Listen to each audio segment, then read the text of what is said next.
cara bacanya kita akan membaca per cluster. Dan dilihat yang warna biru cluster apa? Silakan baca di situ. Berapa banyak tulisan di situ, baca sampai selesai. Oke? Kita mulai dari sekarang ya. Mau lihat dari tab silakan, tapi sebaiknya lihat di sini karena saya sudah bagi cara percakapannya.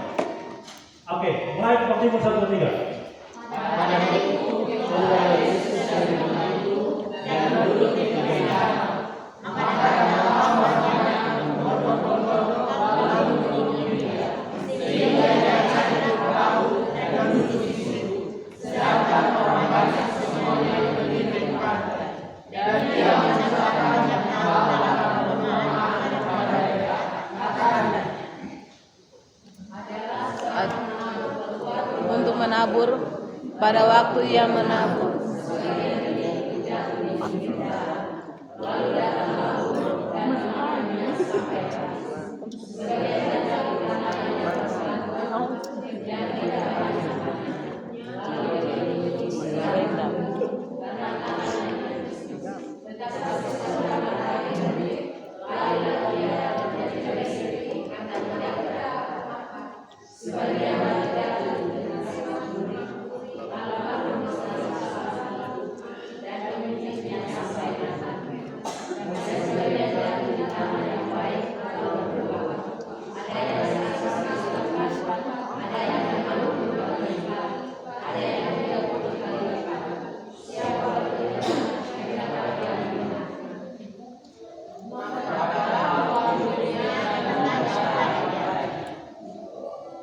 Mengapa engkau berkata-kata kepada mereka dalam perumpamaan?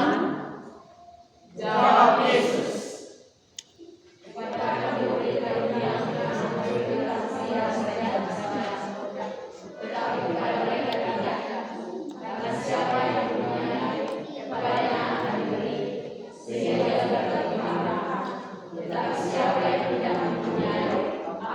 Teman-teman semua. Nah, saya yakin bahwa bagian penonton ini berbiak dengan kita. Kita sudah cukup sering dengar kalau Kristus itu mungkin sering ajar anak-anak, terus ya sering merenungkan atau mengkhotbahkannya ya. Dan saya mengajak kali ini kita melihat dari sesuatu yang lain. Mungkin teman-teman juga sudah pernah mendengar apa yang akan saya sampaikan. Oke? Nah, saya mulai dengan pertanyaan ini ya. Yesus, dia menurut ayat 1 dan 2, dia sedang dikerumuni oleh banyak orang, dia mungkin terhimpit, lalu dia mencari tempat untuk dia bisa leluasa berbicara kepada orang banyak. Dia pergi ke hutan besar, dia sedang bicara di tepi danau, lalu dia mencari panggung untuk bisa melihat semua orang dan bisa berbicara ke orang-orang bisa melihat dia. Panggungnya adalah apa? Perahu. Jadi sedang berbicara di tepi pantai danau, kemudian besar dan Tiberias di situ, dia berbicara dan orang-orang mendengar. Pertanyaannya, bagaimana caranya Yesus bisa didengar oleh orang banyak di tepi danau? Sekarang ini saja kita di gunung, angin begitu kencang, apalagi di tepi danau. Di sana waktu masa itu tidak ada mikrofon, tidak ada sound system yang seperti kita saat ini. Bagaimana bisa orang berbondong-bondong kemungkinan besar ribuan orang sedang mendengar dia? Bagaimana caranya supaya dia bisa didengar? Apa yang Yesus lakukan? Mungkin ada yang begini, oh dia kan Tuhan Maha Kuasa, dia bisa berbicara sama bisa dengar. Oke, tapi saat ini juga dia adalah manusia.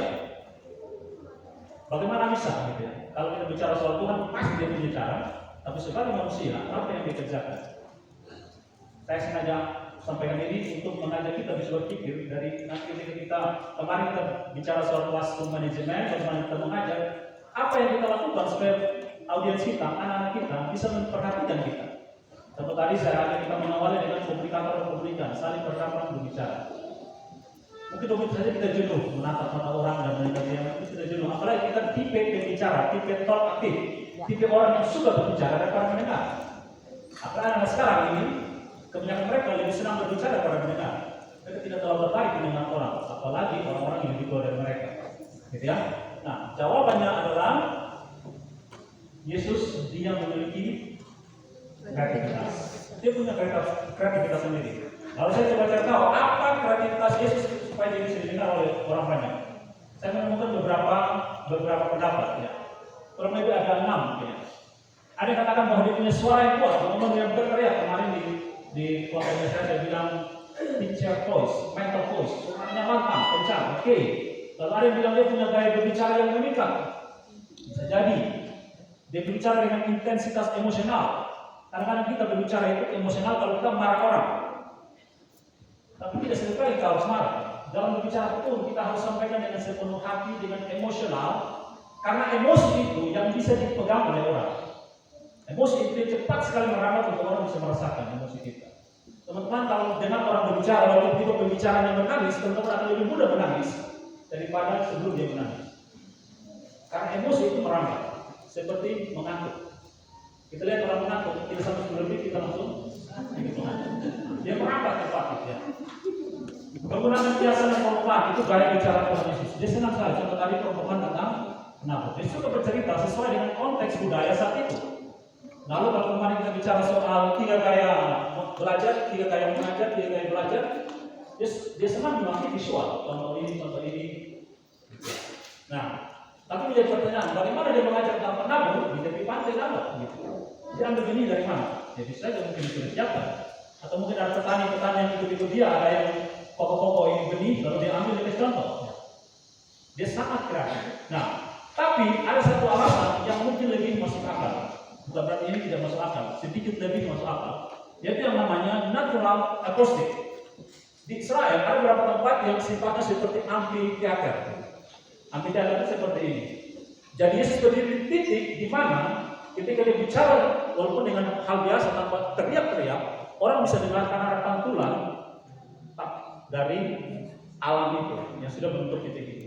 Ada orang yang membuktikan ketika mereka pergi ke tempat Yesus khotbah dan sebukit, di titik yang diperkirakan Yesus bicara di situ, mereka coba praktekkan. Omong di situ semua orang dari sudut manapun bisa dengar suaranya. Nah, alam Tuhan sudah menyediakan itu. Nah, berkaitan teman-teman punya model pengajaran, pakailah titik-titik yang sangat kreatif. Mengerti beda maksudnya? Kemampuan-kemampuan yang Tuhan sudah belajar, ini Tuhan kasih titik apa nih? Titik apa yang saya perlu pakai supaya saya tidak perlu sampai anak mati dia dengan saya. Setiap orang punya cara itu yang Tuhan sudah menyediakan. Nah, ini ya, sudah ada yang membuktikannya. Oke, tentang belajar dari perumpamaan tentang penabur. Kalau kemarin teman-teman belajar tentang cara mengajar, ya. Kalau kita lihat dari sisi tentang penabur ini mengajarkan kita bukan saja cara mengajar, tapi jauh lebih penting cara mendengar. Makanya kita bertanya, apa maksud perumpamaan itu? Yesus mengajar tentang cara mendengar. Orang yang mendengar firman seperti ini, dia seperti tanah berbatu-batu, betul ya? Yang mendengar seperti ini, dia seperti apa tuh? Rumput duri, tanah yang ada semak duri. Yang mendengar seperti ini seperti apa lagi? Di tanah yang subur, tanah yang baik. Di pinggir jalan. Yang mendengar seperti ini seperti tanah yang baik. Cara mendengar. Teman-teman kita semua minimal sudah, kalau kita Kristen sejak lahir, kita minimal sesuai dengan usia kita sudah mendengar firman Tuhan. Ketika dari dalam rahim mama pergi gereja, mama pergi ibadah, kita dengar firman Tuhan. Sudah puluhan kali kita mendengar. Tapi kita perlu pertanyakan, bagaimana cara kita mendengar? Apalagi kalau kita di gereja, pendeta berkhotbah dia bilang, oh ini bacaan di setahun, dia pernah mengajar 10 minggu. Nah dia ngomong ke sini sampai ke sini, kita sudah tahu. Kita merasa diri lebih tahu dari pembicara ini, kita tidak akan dapat apa-apa. Makanya kata Yesus, orang yang lapar dan haus yang akan dikenyangkan. Cara mendengar itu penting. Kita sebagai mentor pertama-tama sebagai staf belajar mengenai cara mendengar supaya kita bisa ajak anak-anak kita cara mendengar orang. Tadi di awal kita kasih salah satu cara mendengar adalah tatap matanya, fokus, dengarkan baik-baik. Cara mendengar itu penting. Ya. Satu kali ada seorang wartawan CBS namanya Dan Rather. Dia datang ketemu dengan Mother Teresa. Mother Teresa dari Calcutta. Dia datang ditanya begini, dia wawancara Mother Teresa. Apa yang Anda katakan kepada Tuhan saat Anda berdoa? Lalu Mother Teresa menjawab, saya tidak berkata apa-apa, saya mendengarkan saja. Lalu dia tanya, lantas apa yang Tuhan katakan kepada Anda? Teresa menjawab, Tuhan tidak berkata apa-apa, dia hanya mendengar. Asli wartawan ini bingung. Mendengar Tuhan, Tuhan tidak apa-apa, Tuhan mendengar. Sama-sama mendengar, kalau sampai berbicara, gitu ya. Sama dengan teman-teman kalau lawannya satu bicara, sama mendengar, gitu ya.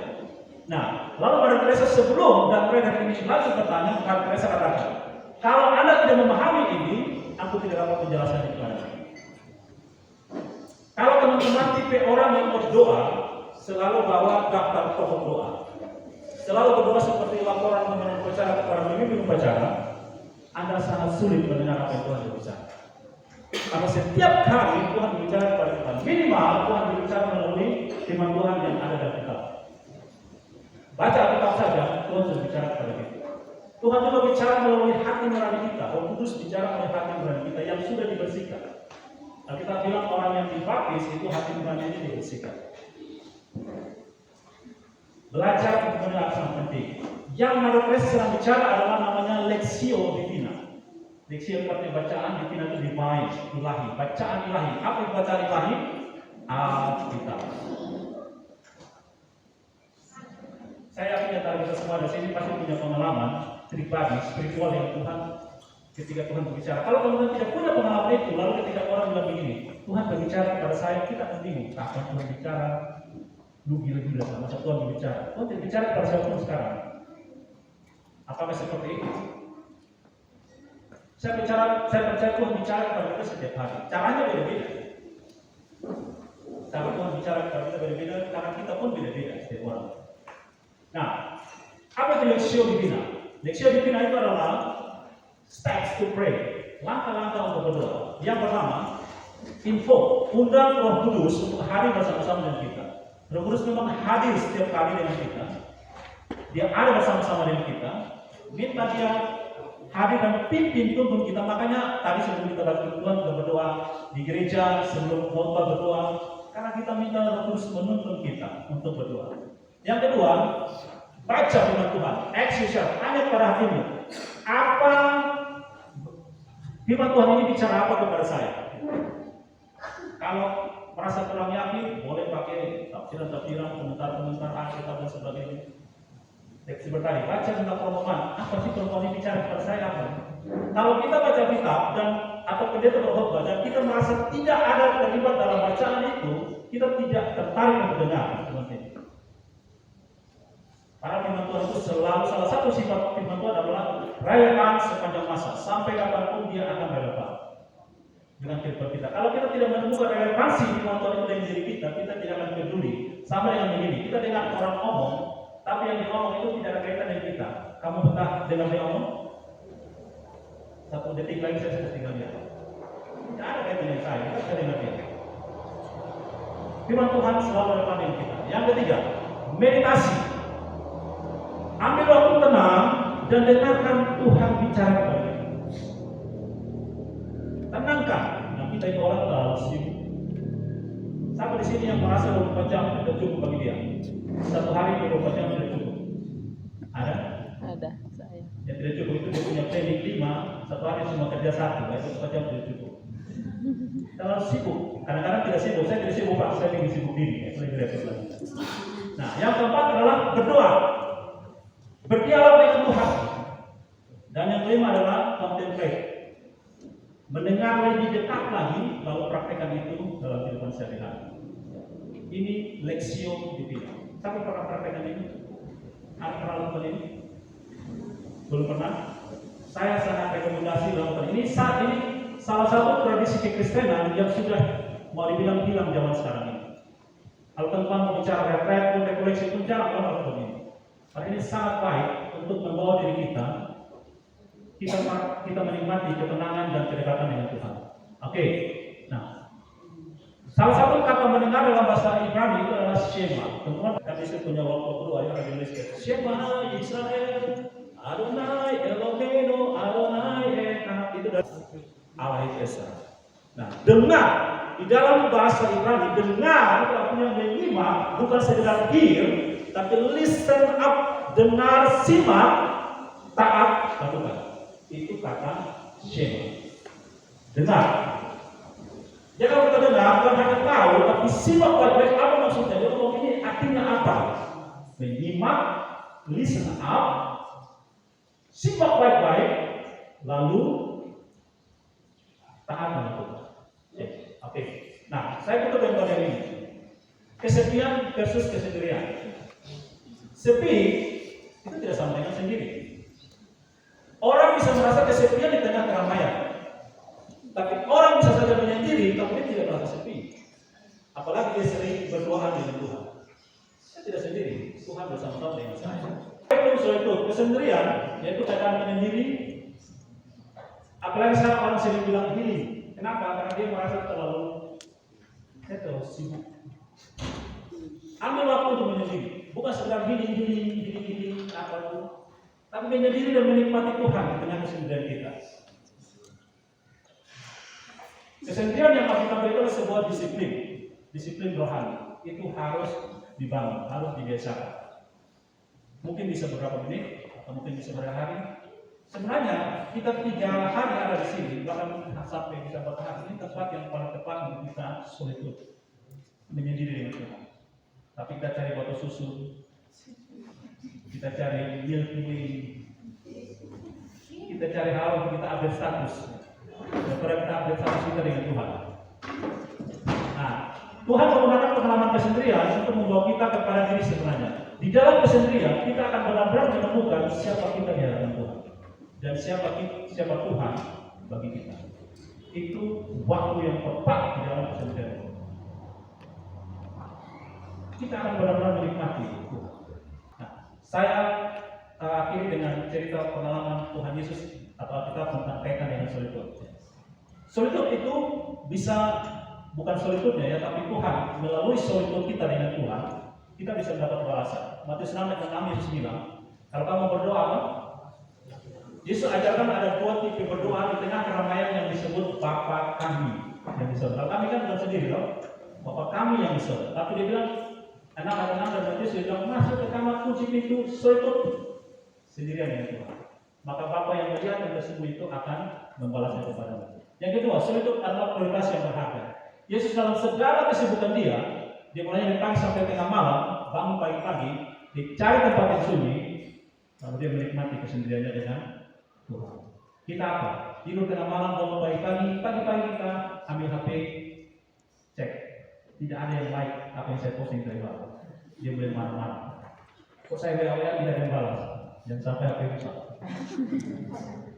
Solitude menyediakan perspektif baru. Yesus ketika dia mau memilih 12 orang rasul, semalam-malamnya dia bersolitude dengan Tuhan. Dari sekian ratus orang, sekian puluh orang Tuhan, siapa yang saya pilih? 12 orang. Solitude membantu pemulihan dari aktivitas.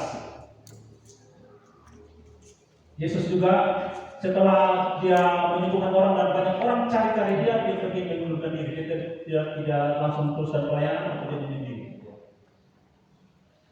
Nah, solitude untuk mempersiapkan kita menghadapi hal-hal yang mustahil. Ketika Yesus dia akan berhadapan dengan jalan salib, Via Dolorosa, bagi dia itu satu hal yang sulit untuk menolak kehendak Tuhan. Dia bersolitude. Dia ajak 3 orang rasul, Petrus, Yohanes, dan Yakobus, dia suruh mereka tinggal di sini, dia sendiri masuk ke dalam lagi untuk dia bersolitude, bergumul dengan Allah.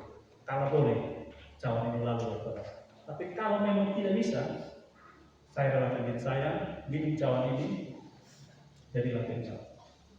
Ambil waktu bersolitude. Saya yakin kita semua punya tantangan-tantangan yang tertentu. Bukan soal tantangan saja, tapi kita ingin menemukan benar-benar siapa kita di hadapan Tuhan dan siapa Tuhan kita. Salah satu pertanyaan terbesar sepanjang masa adalah Who am I? Siapakah saya? Kenapa saya alami hal ini?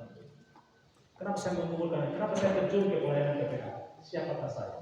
Itu salah satu pertanyaan terbesar di dunia. Selain pertanyaan, jika Allah baik, mengapa saya menderita? Itu 2 pertanyaan penting dalam hidup yang harus kita temukan jawabannya di hadapan Tuhan Allah. Karena Tuhan berkati kita semua, mari kita berdoa.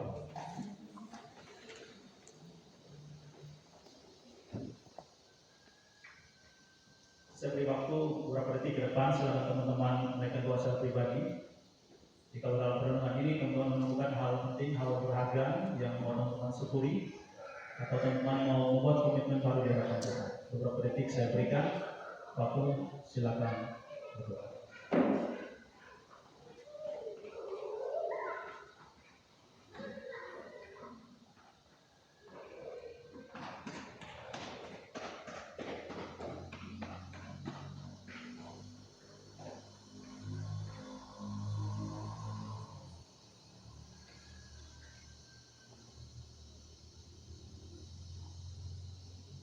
Bapak bersyukur kepada-Mu karena Engkau telah menemukan kami pada saat ini. Melalui devosi dan roh pernikahan, kami percaya bahwa Engkau telah mendapatkan hati, pikiran kami. Engkau telah mendapatkan perhatian kami. Engkau telah menarik kami ke dalam persekutuan yang intim secara pribadi dengan Engkau. Ajar kami belajar mendengar Tuhan, mendengar suara Tuhan. Ajar kami untuk melakukan leksio divina. Ajar kami untuk melakukan solitude, menikmati kesendirian dengan Engkau. Meskipun mungkin kami di tengah keramaian, kami bisa menyendiri bersama-sama dengan Tuhan. Atau bahkan kami masuk ke dalam kamar rumah kami kunci pintu kamar kami dan kami menyendiri dengan Engkau. Untuk kami menemukan siapa kami di hadapan Engkau dan siapa Tuhan yang kami sembah.